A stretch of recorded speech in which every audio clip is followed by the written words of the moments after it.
수용자들의 전체적인 발표 내용 관련해서 제가 준비한 공보 토론 공부를 읽도록 하겠습니다. 네, 국민의 마음 건강 위험하다. 네, 심지어 위험한 대한민국이라고까지 이렇게 명칭을 부여하셨는데, 이를 위해서는 신체와 마음이 모두 건강해야 건강하다고 할 수 있습니다. 많은 사건 사고들을 언급하셨습니다. 지금 현재 어딘가에서 지금도 일어나고 있을 것입니다. 네, 상담 필요합니다.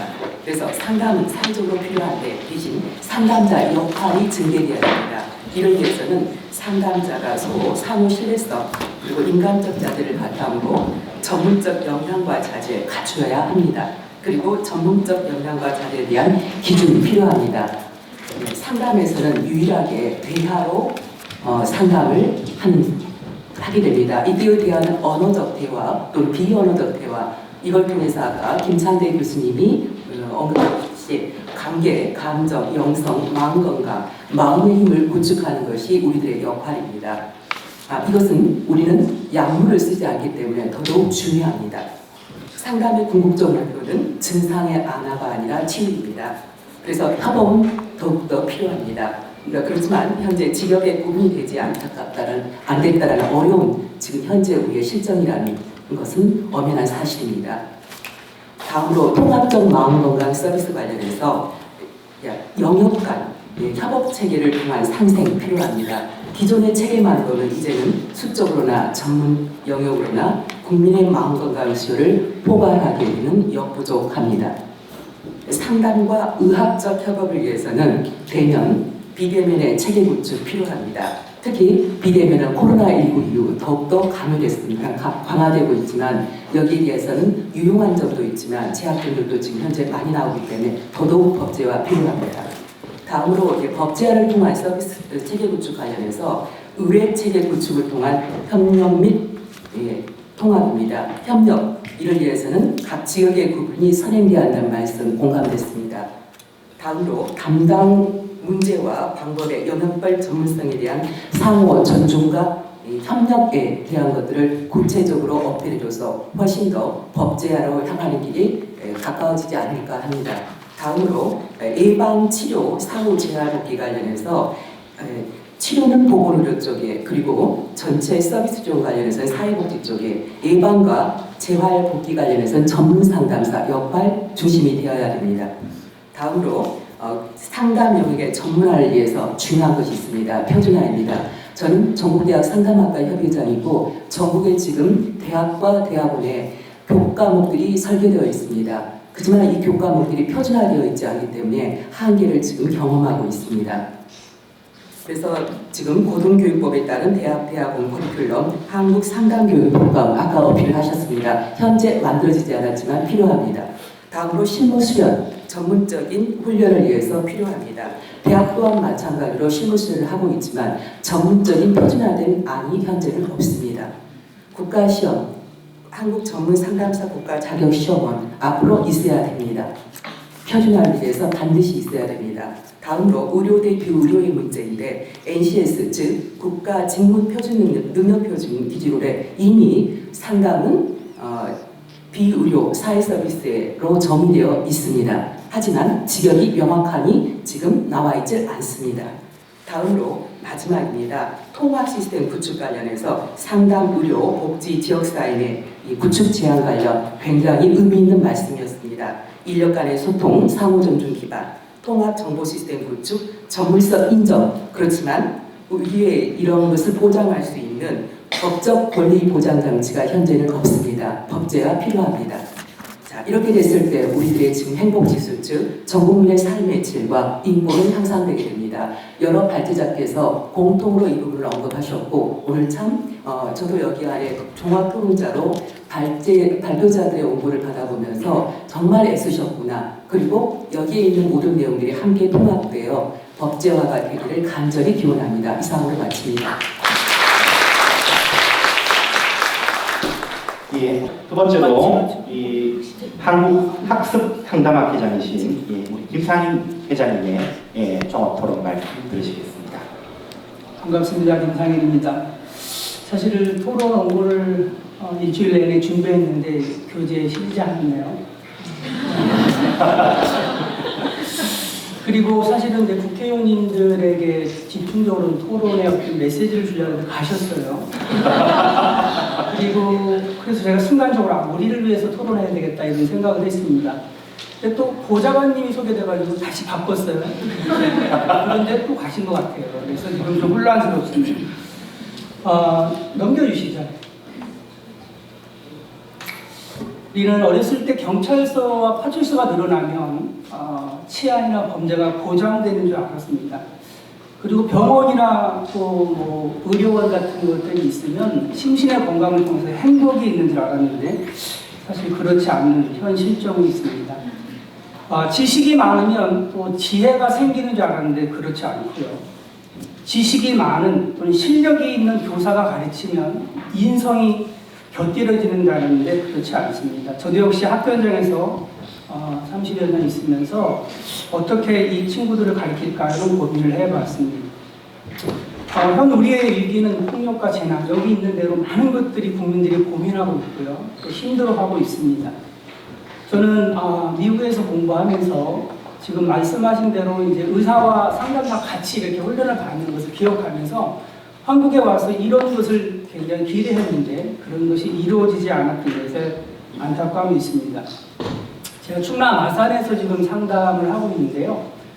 거기 지역의 종합병원의 어떤 정신과 의사가 우리가 클라이언트를 보내면 이런 얘기를 자주 들어요. 상담도 겸비하십시오. 그래서 야, 이런 정신과 의사도 있구나 이런 생각을 했습니다. 저는 역시 정신과가 필요한 친구들을 글로 토스를 했습니다. 그래서 우리 담당 국장님한테 좀 바라봐라 그랬더니 그 프로필에 중요한 것이 있었습니다. 그게 뭐냐면 학부를 심리학을 나왔더라고요. 그래서 결국은 소통되는구나 이런 생각을 하게 됩니다.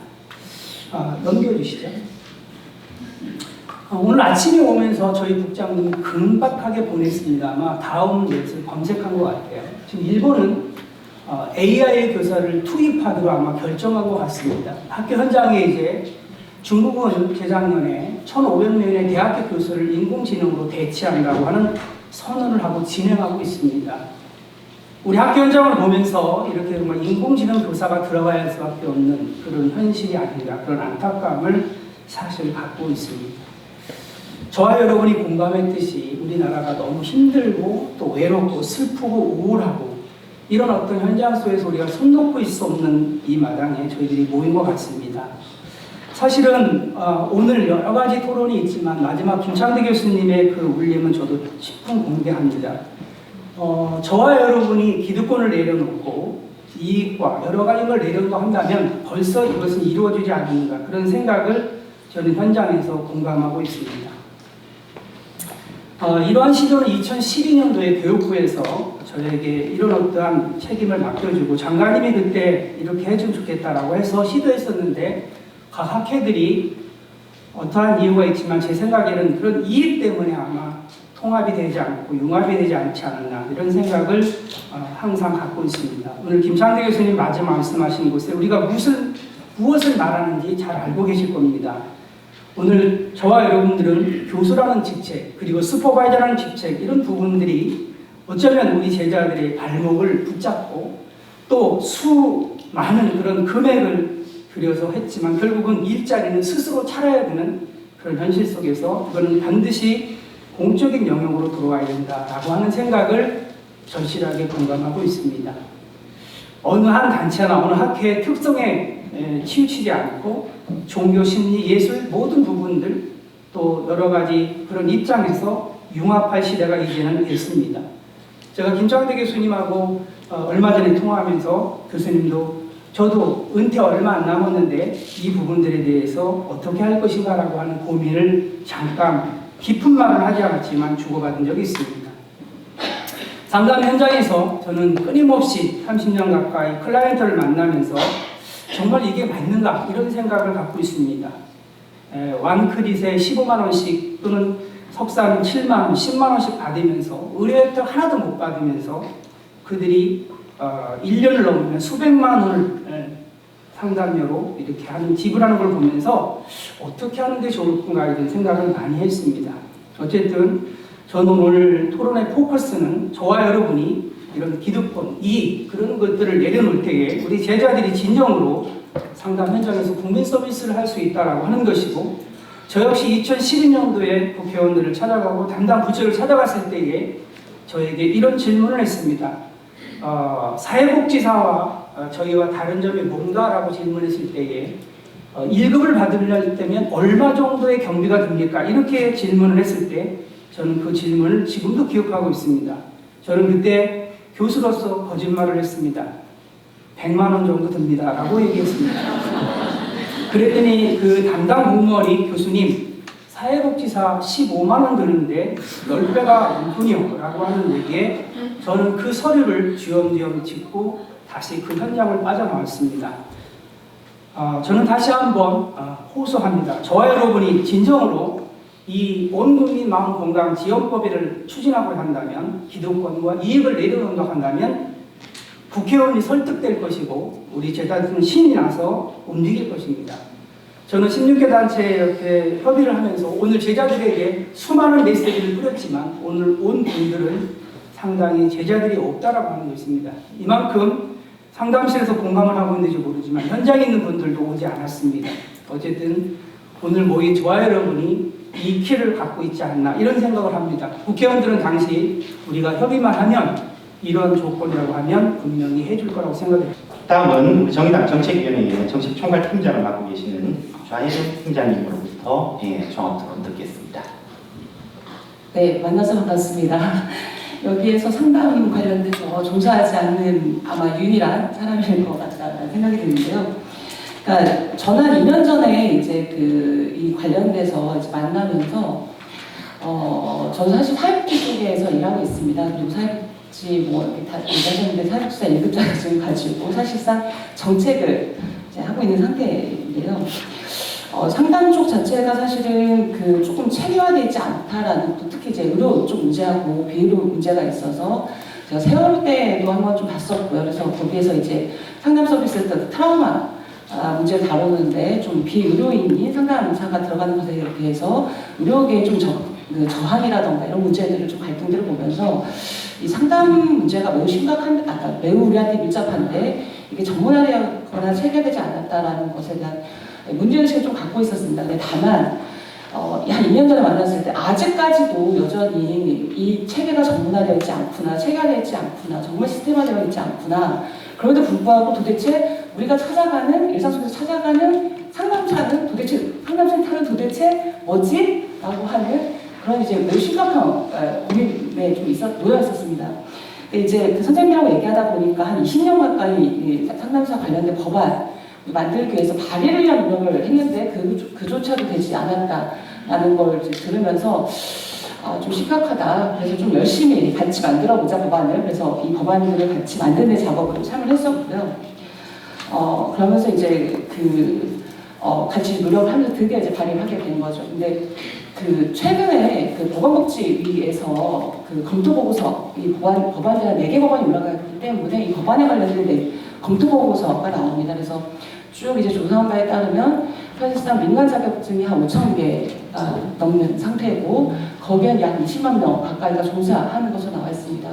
그래서 상담 서비스가 좀 제도화되어 있지 못하고 그 학회 내에서는 다들 뭐 이렇게 여러 가지 시스템을 갖춰서 종사자들 양성하고 이제 관리한다고 하더라도 이게 사회적으로 시스템화되어 있지 못하니까 사람들 입장에서도 도대체 어디로 가서 무슨 서비스를 좀 받을 수 있는지, 내가 받은 서비스가 저희는 정말 믿고 갔는데 알고 봤더니 거의 몇 개월 만에 혹은 며칠 만에 딴 자격증 혹은 자격증도 아닌 그냥 민간이 하는 것이라는 것들을 알게 됐을 때 정말 충격을 받을 수밖에 없겠다는 생각이 들었습니다. 그래서 이 법안이 만들어지면서 정말 이 상담 서비스 체계가 잘 이루어졌으면 좋겠다라는 생각이 들고요.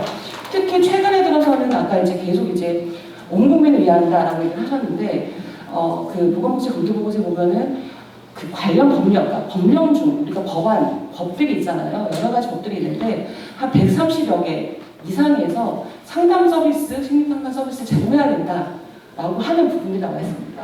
근데 그럼 거기에서 어떤 사람을 위해서 요새 다들 이제 상담 서비스를 많이 언급을 하니까 이제 상담소를 지원해야 된다고 하는데 그럼 과연 어떤 사람에 의해서 이 서비스를 지원해야 되냐라고 했을 때 보통 사회복지학이나 뭐 이렇게 다른 데서는 뭐 의료 같은 경우는 의사가 혹은 사회복지는 뭐 1급 이상 몇 명 이상이야 되고 예를 들면 이런 조항들이 있습니다. 근데 반면에 상담 쪽에서는 그러면 상담소에서 제공해야 되는 사람들이 그냥 관리시설에서 종사한 실무자거나 혹은 학위 소지자 혹은 기타 이렇게 표현되어 있습니다. 왜냐하면 이 상담 서비스 체계가 국가가 신뢰할 혹은 사회가 신뢰할 만한 제도적 장치를 전혀 갖추지 못했기 때문에 그런 것이고 여전히 그러면은 비전문가에 의해서 표준화되지 못한 비전문가에 의해서 관련된 서비스들을 제공할 수밖에 없다라는 문제의식이 있어서 이번 기회에 좀 이 상담 서비스 체계가 정말 잘 마련이 됐으면 좋겠다라는 취지로 이 법안들을 쭉 준비했고요. 그리고 저는 이 문제를 접할 때 하나가 있습니다. 다른 것보다는 아까 이제 김종대 선생님도 그 얘기를 하셨는데요. 이 상담 서비스는 사회 서비스 쪽도 그런데 이게 대면 서비스라고 보통 하잖아요. 근데 상담 서비스는 정말 더 밀접한 대면 서비스거든요. 사람의 마음을 다루는 영역이기 때문에 이 상담사 개인의 처우와 복지가 저는 매우 중요하다고 생각합니다. 그래야 사실은 그 서비스를 제공하는 사람이 매우 안정돼 있어야 그 서비스를 제공받는 국민들 역시도 매우 안정되고 안정된 서비스를 제공받을 수 있기 때문에 이 처우의 문제가 상담사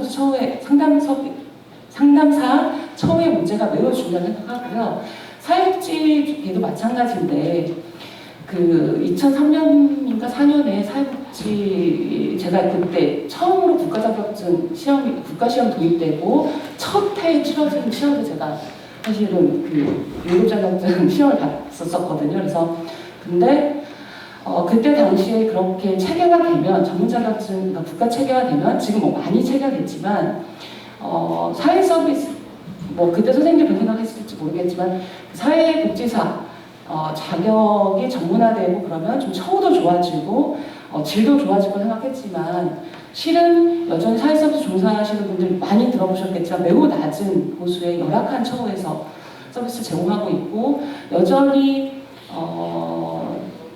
서비스 제공하는 과정에서도 좀 인권 침해적이라던가 이런 문제들이 발생하고 있습니다. 그래서 저는 이 상담사 문제와 관련돼서도 이후에 법제화가 되는 과정에서 혹은 법제화 이후에 기본 체계를 갖추는 이후에라도 이 상담사들의 처우의 문제 그리고 양질의 교육과 양질의 훈련 속에서 이게 나갔을 때 정말 그 적절한 보수와 안정된 처우 속에서 좀 지원받을 수 있도록 국가적인 지원, 지방정부의 지원, 그리고 여기 계시는 이제 학회와 협회 노력들이 매우 같이 병행돼야 된다 이렇게 생각합니다. 마치겠습니다.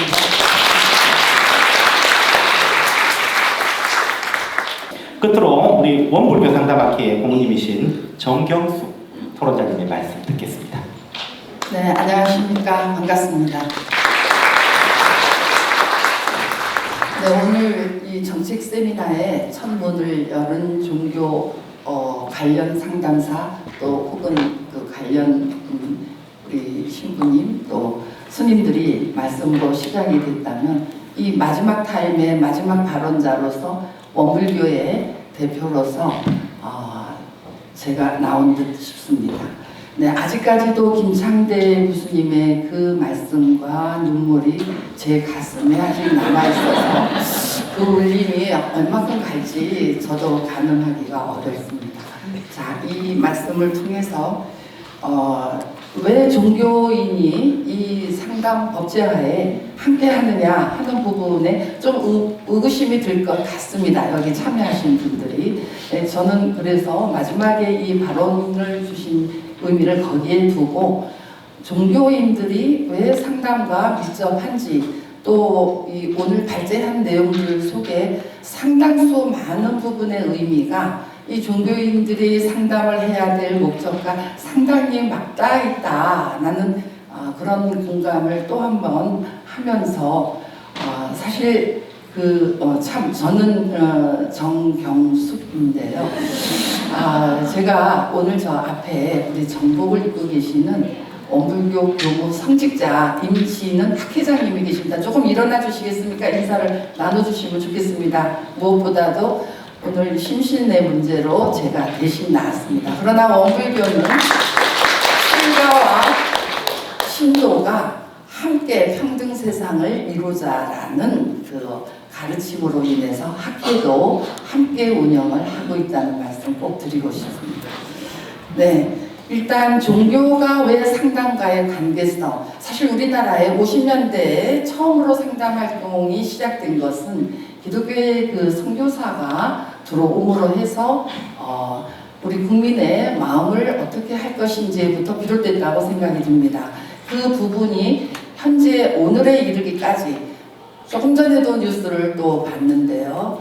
많은 그 국민들의 마음이 불안정하고 또 서로 공포의 포비아의 대상으로 느끼면서 서로 주시의 눈으로 바라보는 이러한 우리들의 마음을 다루는 부분이 사실은 종교계이기 때문에 종교계의 상담은 아주 밀접한 관계가 있어서 4대 종단이라고 하는 우리나라의 대표적인 종교가 있습니다. 원불교, 제가 먼저 말합니다. 기독교, 천주교, 불교가 있습니다.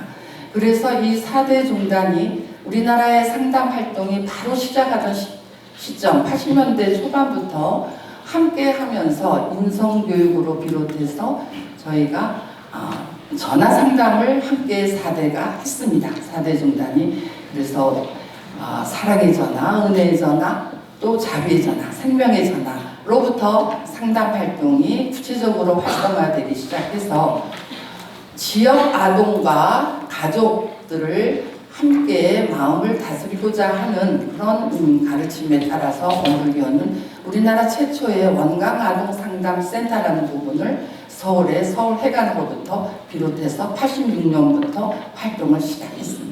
이런 부분으로 해서 종교계가 왜 이 상담과 밀접한지를 충분히 제가 알려드렸다는 생각을 합니다. 이런 부분들은 아까 심상정 의원님이 지금 안 계셔서 대신 계십니다. 네, 전해주십시오.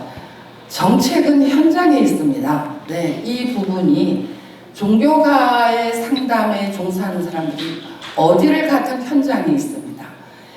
지금 재난, 재해 심리 지원, 상담, 거기에 종교가가 있습니다. 저희 원불교 상담학회도 그 상담자를 양성하는 교육을 지금 진행하고 현재 또 세월호 사건 때부터 상담 현장에 저희가 함께하고 있습니다. 그리고 또 청소년 인성교육, 지금 폭력의 문제, 왕따의 문제 이런 부분도 위센터라든지 청소년 상담 복지센터를 저희 원불교도 그렇고 4대 종단이 다 함께 성실히 운영을 해왔습니다. 또 비추어서 지금 최근 시사하는 부분이 자살의 문제입니다. 생명 존중, 자살의 문제는 종교의 생명에 살리자라는 마음을 살려서 그 부분이 구체화되면 생명을 살리는데 우리는 신앙인으로서 자기를 세우고 자기의 마음을 돌아보고 또 그 마음을 수행과 또 수련 여러 가지 형태로 이타행으로 봉사 헌신의 것으로 지역사회와 함께 마음을 나누고 있습니다. 이런 부분에서 튼튼한 학회를 설립을 해서 4대 종단은 상담 학회를 가지고 있습니다. 이를 통해서 전문성을 강화하고 확보하고 있고 또 기본적인 상담자의 태도인 자기 마음 세우기, 성품에 바탕한 사랑에 바탕한 그런 헌신성을 밖으로 나누는 상담 활동에 저희는 함께하고 있다는 말씀을 여기서 말씀드리고 여러분들이 오늘 다 말씀해 주신 김창대 회장님께서 우리 모두 다 함께해요. 네, 저희 종단은 늘 함께해요 해서 4대 종단이 함께하고 있습니다. 네, 여기서 마치겠습니다.